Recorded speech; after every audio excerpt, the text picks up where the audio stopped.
I've bought 3 watches this year. That's only May because they keep on changing. Every time my smartwatch, something smarter comes along and I can't avoid the temptation to upgrade my watch. Hello and welcome to Pulse, your podcast delving into all things health, innovation, digital and data. Proudly brought to you by Pulse IT News. This is our Hot Topics show and I'm your host, Louise Schaefer. And I'm your other host, George Margellis. George, I've got to hang out with you recently and then I'm going to hang out with you again this week or even on a panel together. How's things going? Yeah, look, it's been a busy fortnight. Obviously, we've just come out of ITAC, which was a very busy couple of days up in Brisbane, back home for a week, catching up with everything else. And, we're getting ready for Digital Health Festival, which is the other big event here in Australia. So we're off to Melbourne tomorrow for Digital Health Festival. Most of you won't get to hear this until after the Health Festival. If I said I was going to catch up with you there and I don't, I apologize. But with 8,000 people, my intentions are all great. I know. Yeah, it'll be interesting if there's really 8,000 people there. It's certainly Australia's biggest digital health related event. Yeah, they're looking forward to it. I haven't gone through the agenda this morning. I downloaded the app and had a look. There's a lot happening.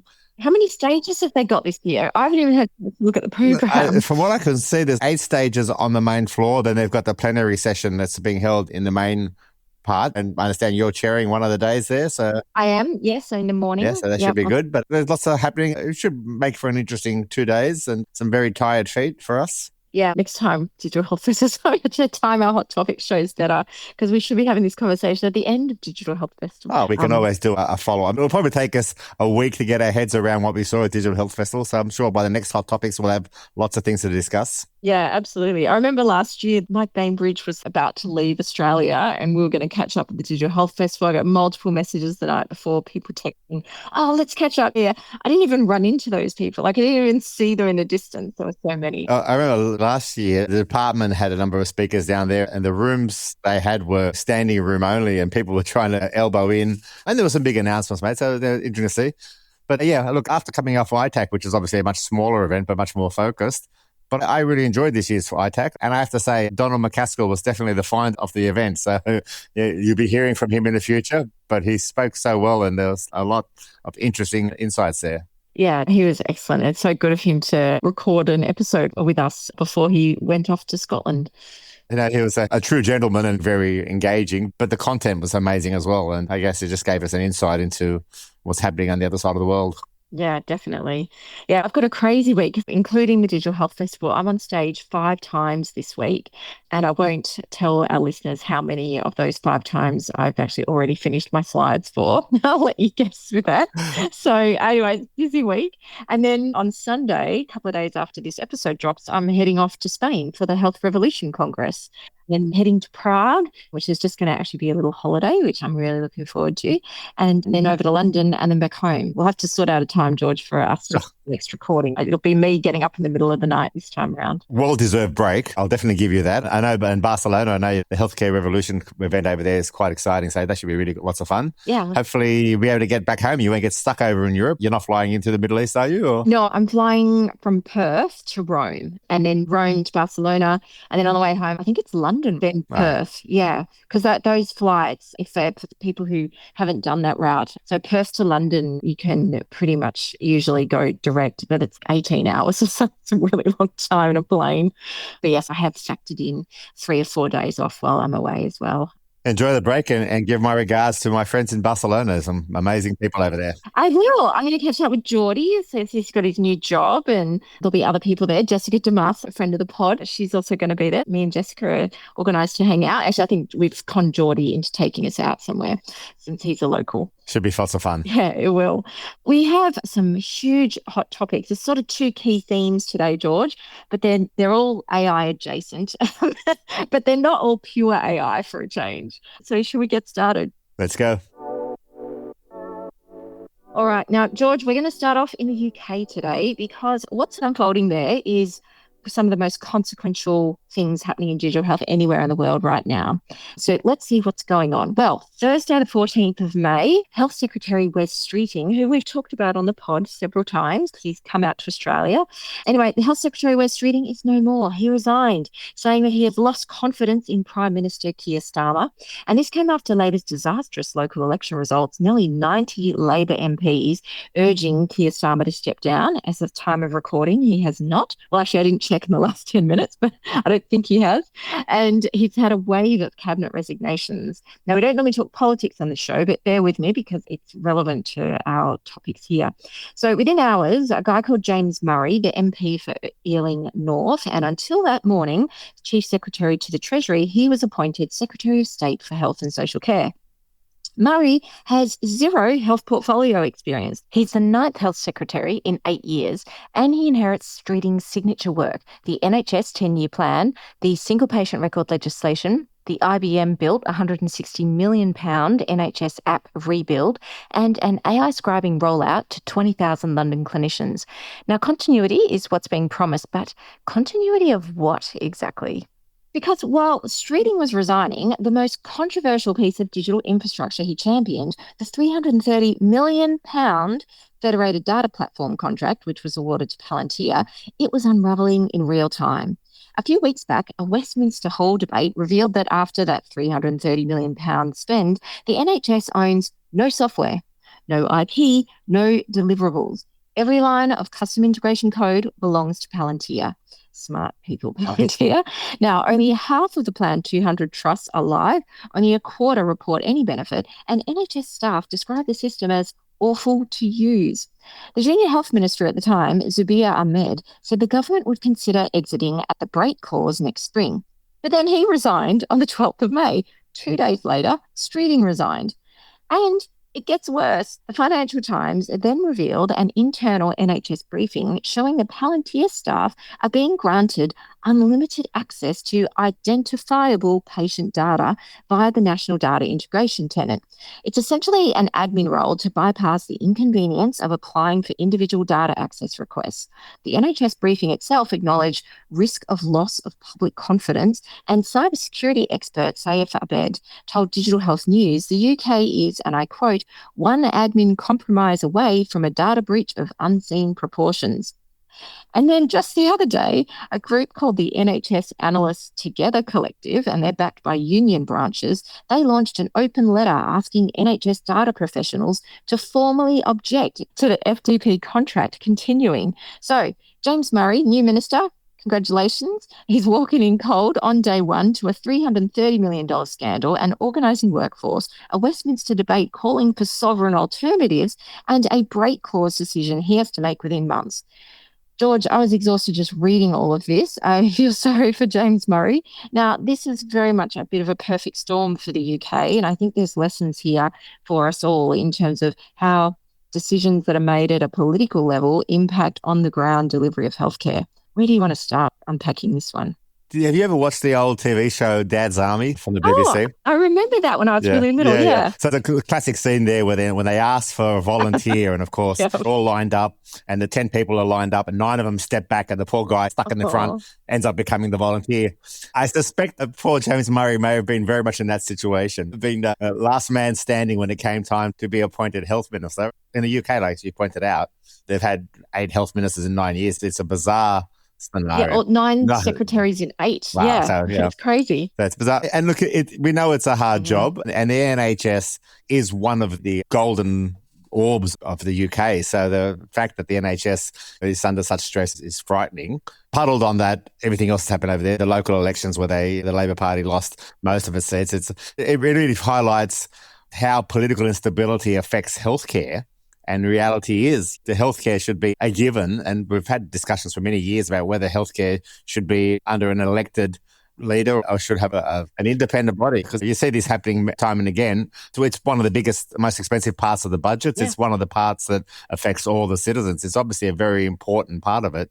Digital health is just a subset of that.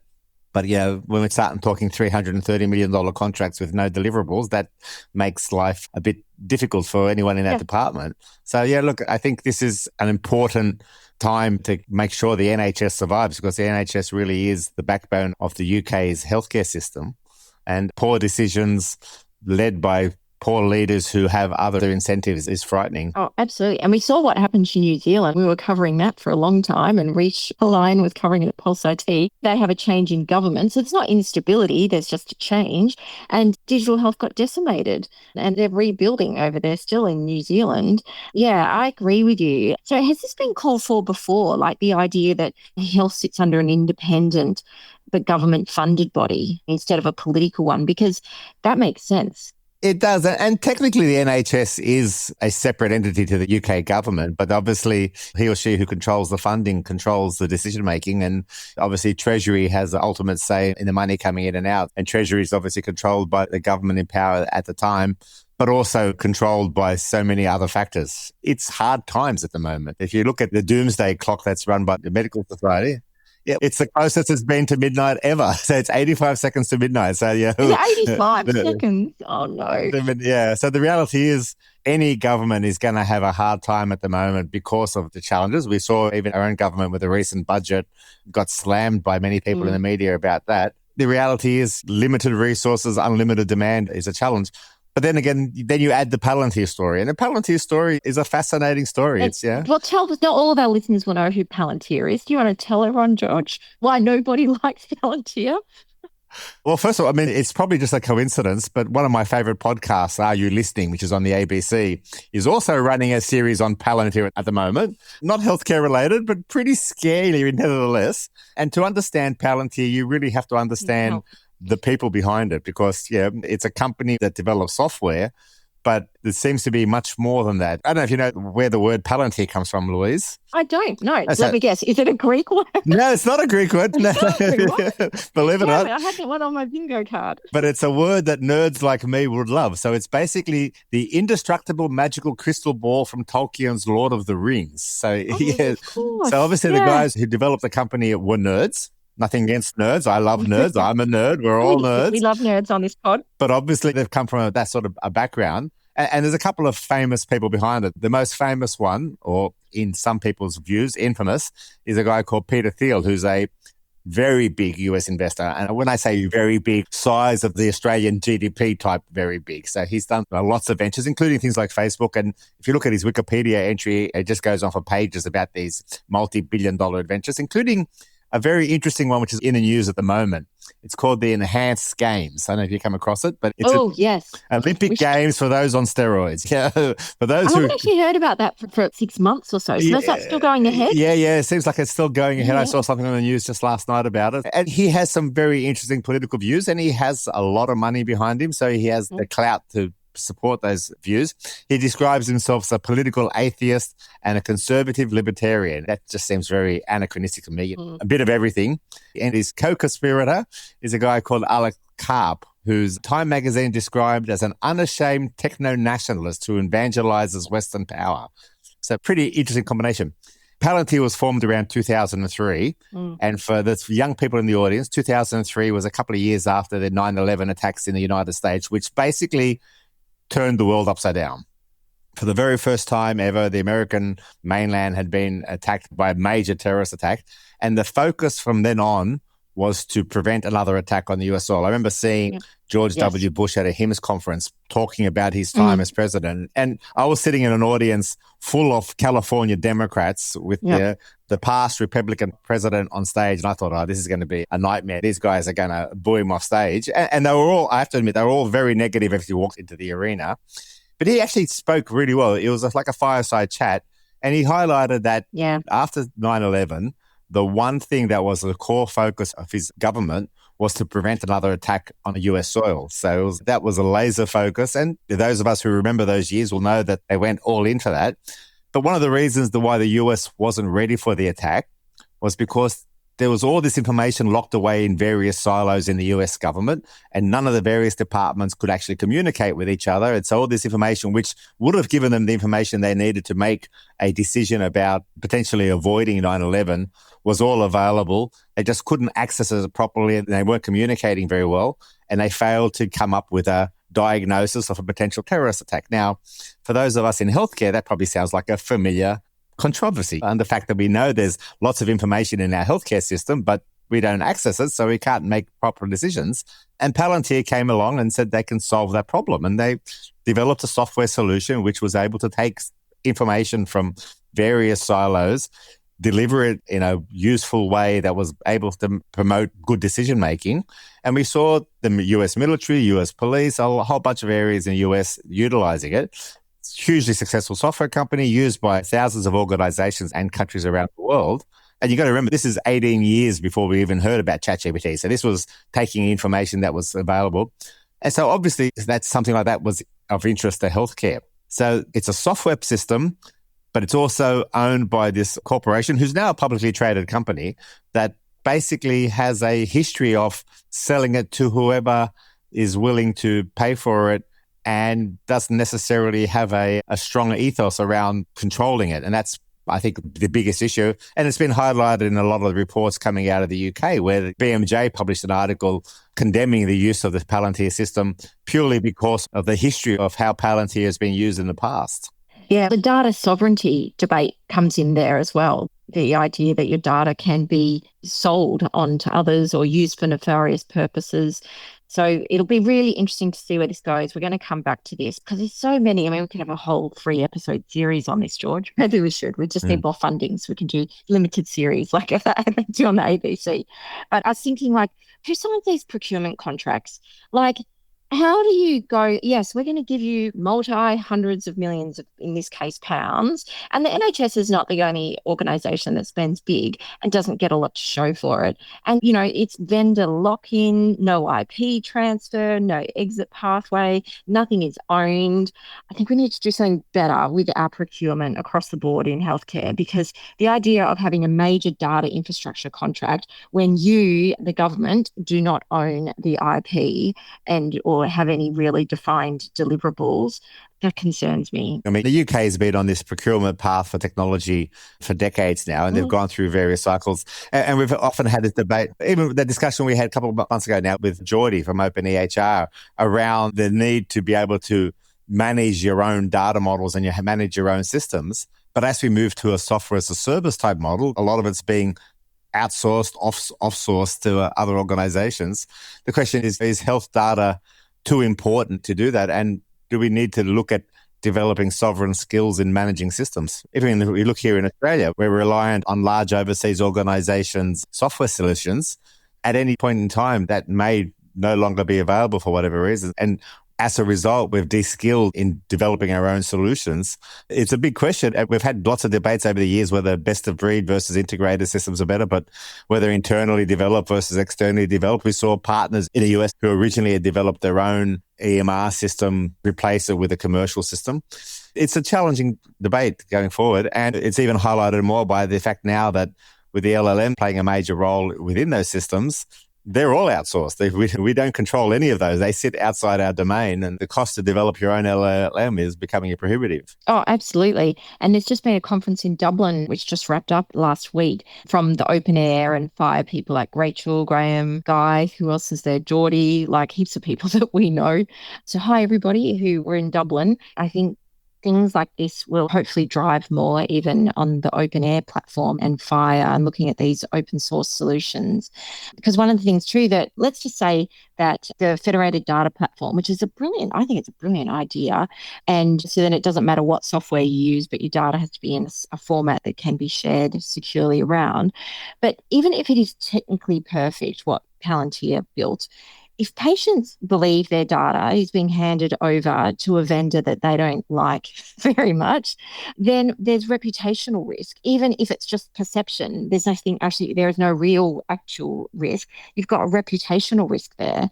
And it's so easy these days to lose people's trust thanks to social media and those platforms. I think there's heaps of lessons here for other countries to learn, and we're going to have to pay attention what the UK ends up doing. And good luck, Minister.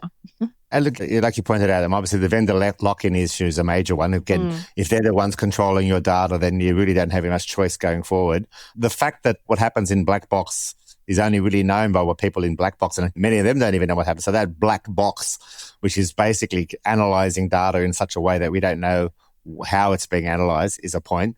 The question is, can we trust Palantir with the data? Do we have any other options? If they've already got all our data, what do we do now? Yeah. And the question, of course, is a federated data platform worth the associated risks? And we need to play all those LTs in place. There was an interesting quote by the CEO of Palantir, came out last year.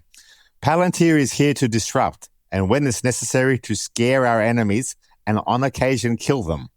Now, that in itself is probably not the sort of verbiage you want to hear from a healthcare system. I'm sure. Could you imagine he's like head of marketing, or he's head of comms and PR, hearing that, just going, no. It's interesting. If you watch the podcast, well, the podcast on the ABC also has a video component, and they've got a couple of videos of Alex Carpenter. He's one of those wild-haired, eccentric type guys who runs around on the stage. But the reality is that the NHS has been trying to solve this problem for a long time. Palantir comes along and looks like it has a solution.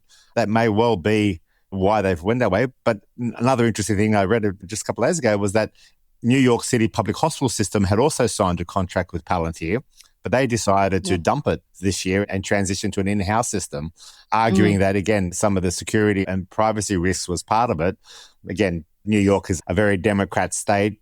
The Palantir seems to be much more associated with the Republican side of government. You don't know in America how decisions are being made, whether they're being made on political terms or whatever. Yeah. But the reality is that it's almost at the stage where it's too big to fail and it's too big to do without. So we need to get our heads around that.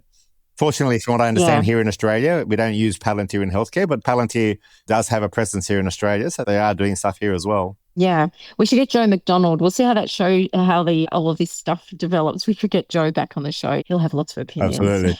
All right, George, time for a quick break. And while UK ministers, analysts and clinicians and consumers, they're all in the UK arguing about who owns the NHS data layer, consumers globally are quietly building their own on their risks. We're going to turn to that after the break, because in just one fortnight, 4 big moves has just redrawn the wearable category. Back soon. Welcome back, everyone. Now to wearables, because in just one fortnight, 3 of the biggest players in the space made moves that, taken together, tell us that this category, I think, has just fundamentally changed. We've spoken on the pod about how AI biomarker discovery is starting to turn raw sensor data into something clinically meaningful. A great example being Google's recent CODAS paper, where a multi-agent AI built on Gemini autonomously identified 66 candidate digital biomarkers from wearable data, including independently rediscovering the AST-ALT liver function ratio. So science is moving, but now the commercial models are too, but in completely opposite directions. So what's happened? Well, on May the 7th, Google retired the Fitbit brand. I'm a proud owner of the very first Fitbit. I think you were too, George, but unfortunately they are no more. So they've retired the Fitbit brand on the software side. The Fitbit app has now become Google Health. Well, it will from May 19, with a Gemini-powered Google Health Coach at $9.99 a month US, rolling out to 200 plus countries. They've launched the $99 Fitbit Air. That's the device you wear. It's screenless. It is designed for 24/7 wear. And critically, Google Health works cross-platform with Apple HealthKit and Health Connect. Now, Google is saying that we don't care what's on your wrist. We just want to be the AI that interprets your health.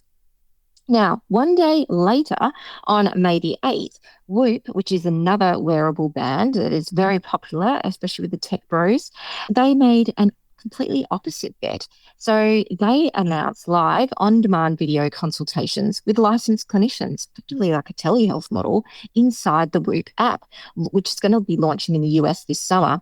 And the clinician isn't starting from scratch. So the clinician being available on telehealth via the Whoop app, they're going to walk in with months of your biometric data, your blood work, And via a new HealthEx partnership, your electronic health record, this for the United States.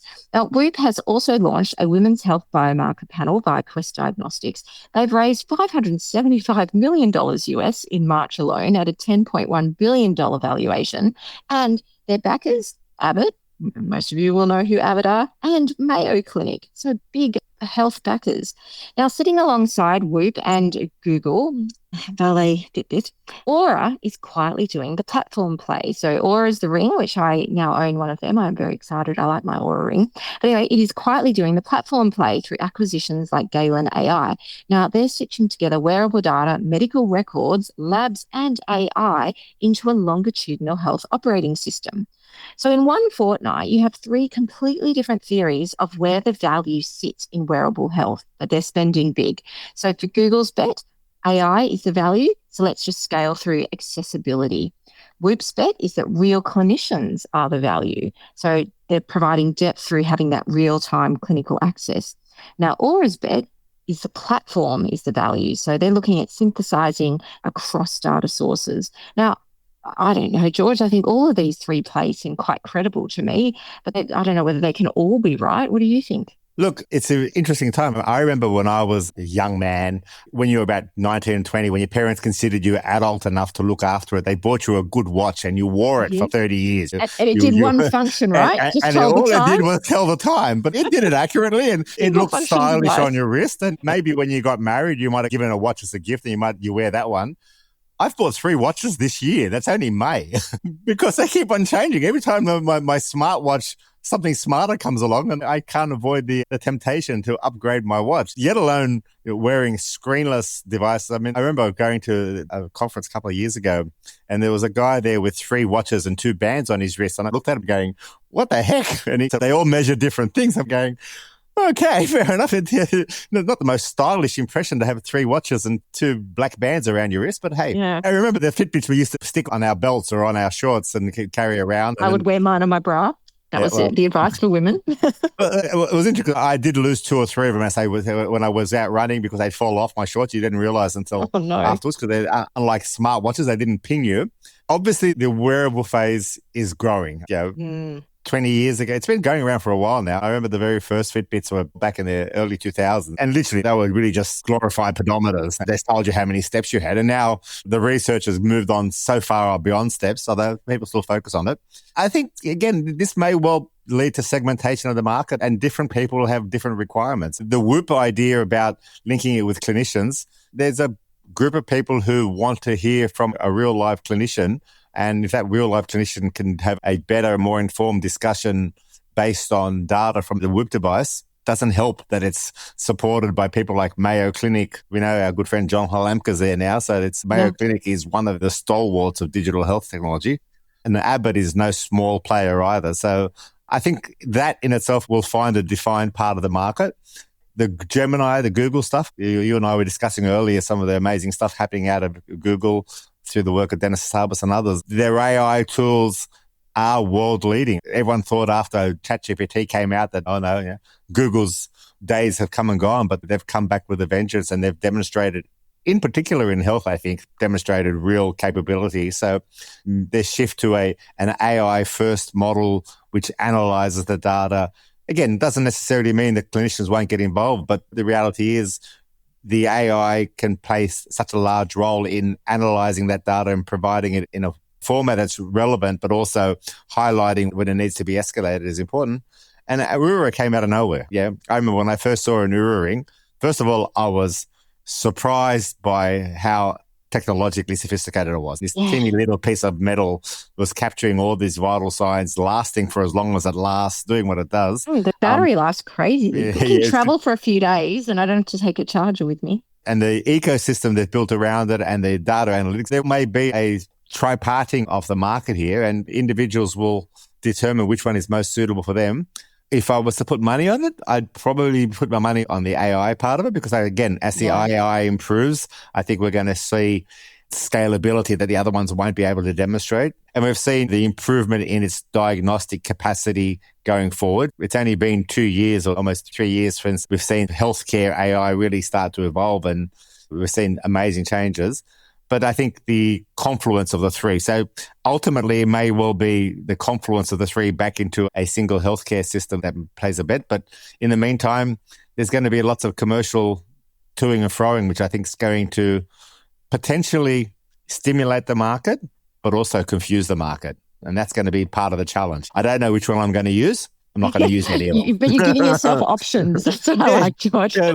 But you and I, you and I will go and buy one. But again, for the average Joe Blow in the street, it'll be like, I don't know which one it is. So I'll just go back to my good old Swatch watch, which tells me the time. Because one of the most frustrating things with some of these devices is they don't tell you the time. So then you need to pull out your phone to find out what time it is. Yeah. And by the way, it's completely aside, but apparently Swatch watches are huge now. Even though they were cheap things in the 80s, there's a very fancy looking Swatch store in the Paris end of Melbourne here. And there was a queue lining up around the block the other day, and I was like, what are they selling? All these kids, they camped out overnight. Right. Anyway, but that's a side. I never found out why. There must be. Well, I can pretty well I bet guarantee it wasn't a smartwatch. Exactly. I'm pretty sure it wasn't a Swatch smartwatch. But hey, maybe that may be the next big thing. So let's keep your eyes out for the. You heard it here first. When the Swatch smartwatch comes out, we predicted it. That's right. That's right. What I'm finding really interesting with all these stories that we're covering lately, and wearables have been coming up a fair bit on the show, not as much as AI, but they have been. And obviously today we're spending a lot of time talking about it. These things were always consumer devices. And like the new Apple AirPod will actually, does it take your temperature? It does a few things now. The AirPod's in your ears, and that's just going to get better and better. But they were outside of the healthcare system or the aged care system or mental health. So there was government and private healthcare. We provide a service to you and hopefully we get you better when you're sick. But then there was this consumer stuff, which wasn't really taken seriously by the system itself. Whereas now these companies are so profitable, plus even those that aren't, they've got big investor backing. And now they're becoming a platform because it's like, instead of going, oh, we're going to try and fix healthcare and be Palantir and we're going to fix up your health data or whatever, we've now got these wearable devices that are like, you know what? Maybe we can capture most data that people need to help keep them healthy and well. Because now the real difference here that I've never seen before, really until this year, it's only in the US still, but the integration with those traditional EMR vendors. So once your wearable data can get sucked into those systems, a nice pretty dashboard or vice versa, this is really different. We haven't seen this before. And now with the AI layer that will enable you to do so much more with that data so quickly, it's really fascinating. And we saw like the announcement of all those new digital biomarkers and how the smart tools are capturing data and turning it into data with clinical utility. I often focus on the fact that just having numbers is one thing, but having numbers with clinical utility. Cardiovascular disease is still one of our greatest killers. Yes. Some of the best predictors of that are things like heart rate variability and pulse irregularities. And we've seen atrial fibrillation, which is a terrible condition for people who have it because it can cause strokes, being diagnosed by watches. I think we are starting to see that gradual transition where more and more is being recognized as valuable in the medical space. A lot of that was medical resistance. A watch is not as good as me at telling a pulse or not as good as me at measuring blood pressure. But it goes back to that Clayton Christensen disruptor thing. It may start off not being as good, but if it's both more scalable and less costly, it can become the de facto standard going forward. And it just continues to improve. So what wasn't that good in the past is now as good, if not better than what we're used to, what's considered to be the gold standards. I think we're finding the day of the ultimate wearables is coming along. I still haven't found the one single device. So again, I now need to wear an Oura, a Whoop, and a Fitbit, not Fitbit, now a Google Health device. Yep. But again, the sensors are becoming so cheap. I was recently at the New South Wales Smart Sensor Network meeting, and the discussions around sensors 10 years ago, we were talking in tens or hundreds of dollars per sensor. Now they were talking in tens of cents. These sensors have become such a commodity item. The question now becomes, what is it that you want to sense? Whereas in the past, it was like, we have sensors that do this, work out how you're going to put them into your devices. But now it's progressed to what is it you want to sense? And I think that's where the important discussion, where the researchers need to start playing a much more important role, saying, here is the things we need that we know have clinical utility. The AI enables us to take a whole bunch of data and analyze it in such a way and find out what those relevant digital biomarkers are. Now we need to correlate those with outcomes. And I think that's the next stage in the research, to correlate the measurements we're getting from these devices to clinical outcomes. Unfortunately, that's a slower process because clinical outcomes can take a while, but with that much money behind it, I'm sure they'll find a way to speed that process up as well. Yeah, I'm sure they will. Wow. Okay. We're going to be coming back to these topics a lot, I think. Well, a final thing, George, to say, it's a paper that I wanted to go over, but I think it's a nice closing reflection to tie these stories together. So I'm going to come back to where we started, the UK, because amidst all the political chaos, a really important paper just landed in BMJ Digital Health from Responsible AI UK, which is a UK research and innovation funded body of senior leaders across academia, the NHS, industry, and regulators. So they responded to UK's two big 2025 policy papers, the 10-year health plan and the life sciences sector plan. And their verdict is pretty simple. They welcome the ambition, but success depends on execution, which of course we don't often get right in healthcare. But anyway, we keep trying. Now, they lay out 4 priorities and they essentially apply to pretty much all countries listening. This is not a UK thing. So the 4 priorities are, firstly, 1, infrastructure and data readiness.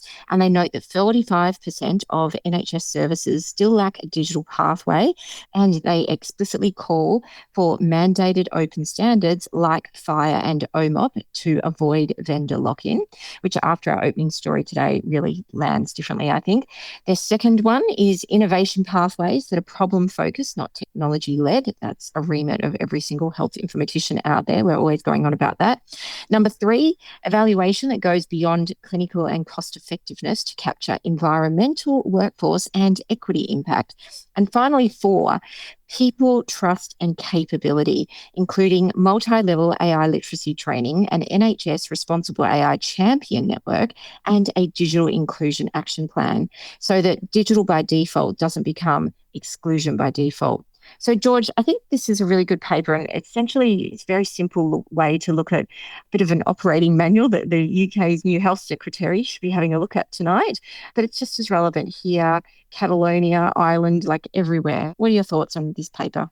I've often said that the NHS is great at producing papers. They've struggled to actually deliver action. And I guess this is highlighted by this paper by the Responsible AI UK, who have identified the fact that whilst there's a 10-year plan and whilst there's all these wonderful documents floating around, they're no better off now than what they were before they started writing these documents. So the fact that 45% of the NHS, which has been on a digital pathway now for decades. Yeah, they were the first of Western countries. Still has paper records and data in silos is frightening. Yeah. And while FHIR and OMOP and OpenEHR really coming to the fore, again, these aren't new ideas. They've been around for a while. If you look at those 4 things, I tend to think number 4 still is the most important. People need to have both the trust in the technology and the capability to utilize the technology. So lack of digital maturity at a provider level, I think, is still the major limiting factor in not just healthcare, but pretty much every sector, but healthcare more, because we are such a knowledge-rich industry, and yet we haven't doubled down on leveraging the technologies we have available to make that knowledge more accessible. Making sure that AI Champion Network, you had the CXIO Champion Network many years ago, that whole idea of having leadership from within organizations around this is critical, and skill sets that are given, not an outlier, but everyone has a passion to understand the technologies, recognizing that technologies are an essential part of the tools. Talking about focusing on problems. I mean, informaticians have been saying that, solve a problem, don't demonstrate a technology. And I agree, the evaluation is critical. It's unfortunately where the money gets cut first, because it's seen as a nice to have rather than an essential. And our friends over at the Australian Institute of Health Innovation have highlighted how important it is for proper evaluation. So I quite like this document. At the same time, there's a procurement document that came out in the UK around AI, also focused on the requirements for quality. So I think it's an important document for us to take into account. But we've now gone beyond the day where, and this is where the challenge, digital maturity was defined as being able to know what a hard drive was, what a network was. 2026, AI literacy is critical. And unless we actually double down on building up that skill set within the sector, we're not going to be able to use to full effect the AI, or greater risk, the AI is going to override our capacity, and we're going to be in a world driven by the AI purely based on the technology, not on the clinical outcome. We're in a sensitive time now, but I think if one thing comes out of this paper, there's a increase in AI skills. And that's challenging. I was talking to my younger son, who's still at university. He's got his final year. He's got to do a couple of electives to finalize his course. I said, why don't you take some AI courses? There aren't that many available at universities for undergraduates. I would have thought there'd be hundreds of them. And the problem may well be that the sector's moving so quickly, the universities haven't caught up yet. But we really just need to provide, whether it's sandboxes, whether it's educational opportunities, whether it's micro-skilling, and not just CPD, watch this 15-minute video and answer 5 questions. That's not education. That's just compliance. I think we really need to focus on developing our AI skills. And the Department of Industry in Australia here is promoting that. But yeah, I think we need to do it now, because if we wait too long, the tech bros are going to overrun us with their solutions. We may all be saluting our overlords at Palantir and saying, well, yeah, yes, master. So I think it's a crucial time in our healthcare system's evolution. Yeah, absolutely. And of course, the Australian government, they're pushing connected care, which is basically interoperability, semantic data infrastructure will be embedded across Australia. And at this rate, we might get there before some other countries. We've also featured multiple guests. We've had Graham Grieve, Guy Safner, Geordie Pierre Jimenez, and Rachel Dunscombe, all on the show talking about FHIR and OMOP and these standards that we need so that data can freely flow through the system securely and get where it needs to be. Look, I think obviously sovereign capability is critical for our ability to understand how these systems work. It's going to require greater investment without doubt. But the reality is we need to tie that investment to outcomes. So I think that's part of the challenge ahead. So I think we'll be talking about AI for a while yet on our podcast, I suspect, Louise. I know, until AI rises up and takes over the show for That's us. right, yeah. That would be good. All right, George. Well, it's been a jam-packed show today. I look forward to seeing you at Digital Health Festival. And for all of our listeners, I hope you had a great time at Digital Health Festival. I'm sure you did. And I hope you came up and said hello to George and I, because we will be there on stage and floating around for the whole 2 days. Yep. Yeah. And if I had one recommendation for those of you going to the Digital Health Festival, wear comfortable shoes. You will be on your feet for 2 days. So make sure your feet are comfortable. You're always so wise, George. Okay, well, can you please read us out? Sure. Thank you for listening to Pulse, brought to you by Pulse IT News. Pulse is produced by Ivan Jurek of Octopod Productions. Thanks to Emily Mara for her support. Big thanks to everyone for listening. Make sure you subscribe, follow, and rate us wherever you get your podcasts. Visit pulseit.news to catch up on the news from Australia, New Zealand, and Ireland. Send any feedback or topic suggestions to pulsepod@pulseit.news. We'd love to hear what's on your mind. Bye, everyone. See ya.